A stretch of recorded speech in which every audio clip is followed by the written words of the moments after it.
Hello everyone, welcome back to my channel. तो आज की इस वीडियो में हम देखेंगे सी से रिलेटेड एक और प्रॉब्लम, जो कि problem number 2। So let's start.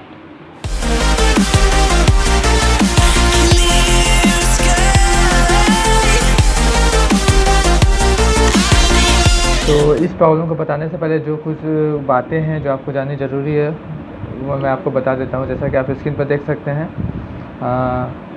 an alternative of if else statement when we have so many expected outputs for a given expression or variables। Alternative है हमारे पास एक इफ हेल्स स्टेटमेंट का। जब हमारे पास एक ही एक्सप्रेशन या एक ही वेरिएबल के बहुत सारे रिजल्ट हो सकते हैं, बहुत सारे आउटपुट हो सकते हैं, तो हम इफ हेल्स स्टेटमेंट की जगह पे हम स्विच केस स्टेटमेंट यूज कर सकते हैं। इसका सिंटैक्स दे सकते हैं आप। स्विच, हम स्मॉल ब्रैकेट्स के अंदर एक्सप्रेशन लिखते हैं या फिर जो भी वेरिएबल हमें कंपेयर करना है, जिसके वैल्यू पे हमें अलग अलग केसेस को चेक करना है, उसको हम यहाँ लिखते हैं तो स्मॉल ब्रैकेट्स के अंदर, और हम कर्ली ब्रेसेस देकर केसेस लिखते हैं। पहले लिखेंगे केस और उसका फिर स्मॉल ब्रैकेट्स के अंदर रिजल्ट 1, मतलब पहला आउटपुट क्या हो सकता है हमें तो पता है, वो हम रिजल्ट 1 लिखेंगे। और अगर मैच किया वो रिजल्ट 1 तो उसके अंदर में जो भी कोड लिखा हुआ है वो एग्जीक्यूट होगा। उसके बाद लिखते हैं हम ब्रेक स्टेटमेंट। ये ब्रेक स्टेटमेंट हम क्यों लिखते हैं ये मैं आपको बताऊंगा लास्ट में। उसके बाद हम लिखेंगे केस 2, उसी तरह case 3 up to case n तक हम लिख सकते हैं, जितने भी केस हो। लास्ट में हमें लिखना पड़ता है डिफ़ॉल्ट स्टेट में। ये तब एग्जीक्यूट होता है जब कोई भी रिजल्ट मैच नहीं करता है। जब किसी एक्सप्रेशन का रिजल्ट कुछ आया जो कि किसी भी रिजल्ट के साथ मैच नहीं किया तो डिफ़ॉल्ट स्टेटमेंट एग्जीक्यूट होता है। तो अब जान लेते हैं हम ब्रेक स्टेटमेंट क्यों यूज़ करते हैं। देखिए, अगर मान लीजिए यहाँ पर कोई भी एक्सप्रेशन हमने लिखा है या कोई वेरिएबल लिखा है जिसका कुछ वैल्यू है और केस 1 के साथ उसका वैल्यू मैच कर गया, तो उसके अंदर का कोड पूरा एग्जीक्यूट होगा। लेकिन उसके बाद अगर हमने ब्रेक नहीं लिखा तो उसके बाद के केसेस को भी ये एग्जीक्यूट करता चला जाएगा सीमलेसली, और जब तक कि ये किसी ब्रेक स्टेटमेंट को स्ट्राइक नहीं करता। इसलिए हम ब्रेक स्टेटमेंट लिखते हैं ताकि सिर्फ वही ब्लॉक एग्जीक्यूट हो जिसके साथ वो कंडीशन मैच करे। दूसरी बात जो है आपके लिए जानना जरूरी है वो है गेट ch फंक्शन। बेसिकली हम इसका यूज़ तब करते हैं जब हमें किसी सिर्फ एक कैरेक्टर यूजर से इनपुट चाहिए होता है, चाहे वो 1 हो, 2 हो, स्पेशल कैरेक्टर या ABCD हो। तो ये भी स्कैनएफ की मदद से भी हम कर सकते हैं। लेकिन और स्कैनएफ में अगर कोई कैरेक्टर इनपुट लेना चाहते हैं तो यूजर को हम बोल सकते हैं एक कैरेक्टर इनपुट करो, लेकिन स्कैनएफ टर्मिनेट नहीं होता संग संग इनपुट लेने के बाद। मान लीजिए अगर यूजर ने एक कैरेक्टर इनपुट दे भी दिया, लेकिन उसके बाद ये वेट करेगा जब तक कि यूजर इंटर प्रेस ना करे। इसका मतलब यूजर गलती से मल्टी कैरेक्टर भी इनपुट दे सकता है। हम ये नहीं चाहते हैं, इसलिए हम गेट ch की मदद से किसी कैरेक्टर में इनपुट लेते हैं ताकि सिर्फ एक ही कैरेक्टर इनपुट लिया जा सके और संग संग कंट्रोल टर्मिनेट हो जाए और नेक्स्ट लाइन एग्जीक्यूट होने लगे। इसलिए हम गेट ch का यूज़ करते हैं। तो चलिए आज के प्रॉब्लम को देख लेते हैं। तो आज का प्रॉब्लम क्या है, जैसा कि आप स्क्रीन पर देख सकते हैं, write a program in C to find the area of common geometrical shapes. मतलब हमें एक C प्रोग्राम लिखना है जिसमें हम यूजर को ऑप्शन दे सकें कि वो किस ज्योमेट्रिकल शेप्स का एरिया चाहता है और उस हिसाब से हम उस शेप का एरिया उसे हम दे सकें। आपको फॉर्मूला तो पता ही होगा स्क्वायर का या ट्रायंगल का या सर्कल का एरिया का। अगर नहीं पता है तो आप यहाँ देख सकते हैं। इसके एरिया रेक्टेंगल होता है लेंथ इंटू ब्रेथ, एंड उसी तरह ट्रायंगल का होता है half into height into base, और स्क्वायर का होता है पाई आर स्क्वायर।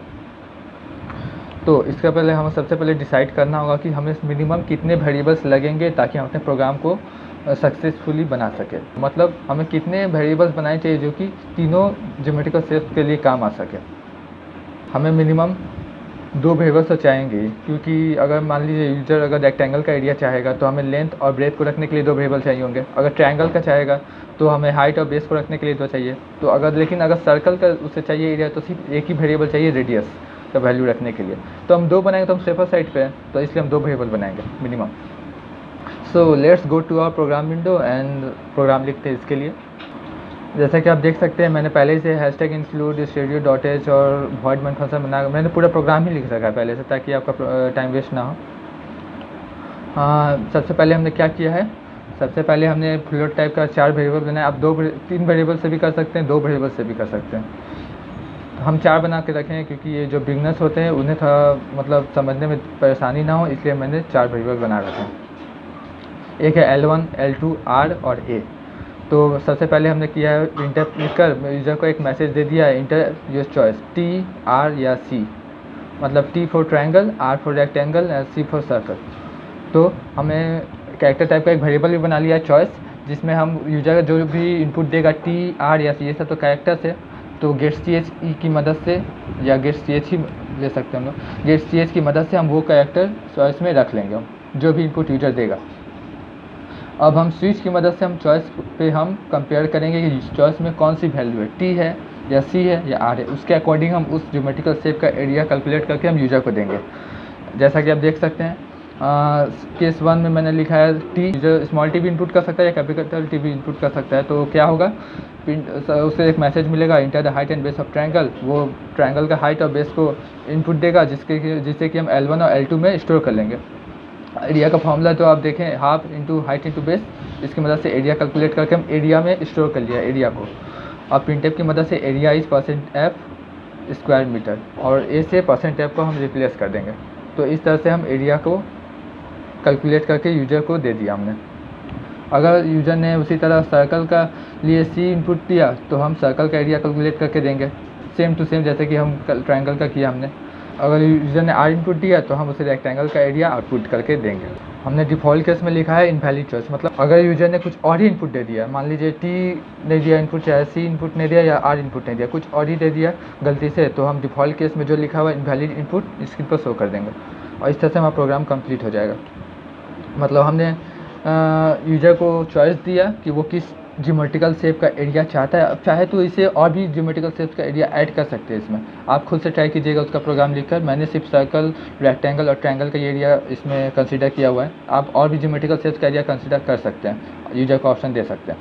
तो हमने पहले मैसेज दिया यूजर को कि वो किस चीज़ का एरिया चाहता है, ट्रायंगल का या रेक्टेंगल का या सर्कल का, तो उसके हिसाब से यूजर कैरेक्टर इनपुट देगा और उस कैरेक्टर को हम स्विच की मदद से कंपेयर करेंगे कि किस से मैच कर रहा है। अगर टी से मैच करेगा तो ट्रायंगल का एरिया कैलकुलेट करके देंगे, सी से मैच करेगा तो सर्कल का एरिया कैलकुलेट करके देंगे, और आर से मैच किया तो रेक्टेंगल का एरिया कैलकुलेट करके देंगे। और हमने यहाँ ब्रेक भी लगा रखा है ताकि जहाँ एक मैच सक्सेसफुल हो गया, मतलब जहाँ एक भी रिजल्ट मैच कर गया तो उसके बाद वो ब्लॉक पूरा एग्जीक्यूट होकर हम कंट्रोल स्विच केस से बाहर आ जाए, बाकी के ब्लॉक्स एग्जीक्यूट ना हो, इसीलिए हमने यहाँ ब्रेक स्टेटमेंट लगा रखा है। और ये हमारा प्रोग्राम सक्सेसफुली कंप्लीट हो चुका है। तो चलिए इस पर एक बार रन करके देखते हैं। जैसा कि आप स्क्रीन पर देख सकते हैं, ये हमें चॉइस दे रहा है T for triangle, R for rectangle and C for circle. अब यूजर कोई भी एक कैरेक्टर इनपुट दे सकता है, मान लीजिए हमने सी इनपुट दिया तो enter the radius of circle, देखा आपने सी इनपुट दिया तो ये सर्कल के लिए डाटा मांग रहा है। Enter the radius of circle मान लीजिए हमने 45.676 इनपुट दिया, तो देखिए ये हमें एरिया कैलकुलेट कर देगा, एरिया इज इतना स्क्वायर मीटर। तो इस तरह से आप इस सिंपल प्रोग्राम को लिख सकते हैं। दोस्तों मैं आपको एक होम असाइनमेंट देता हूं जिसका प्रोग्राम आप घर में ट्राई कर सकते हैं, आप इसी तरह उसका प्रोग्राम लिखकर ट्राई कीजिएगा। प्रॉब्लम आप स्क्रीन पर देख सकते हैं दोस्तों, write a program to find the parameter of different geometrical figures. जैसे कि मैंने हम एरिया कैलकुलेट किया डिफरेंट ज्योमेट्रिकल फिगर्स का, यूजर को ऑप्शन दिया कि वो किस शेप का एरिया चाहता है और उसके हिसाब से उसका एरिया हम कैलकुलेट करके उसे दे देते हैं।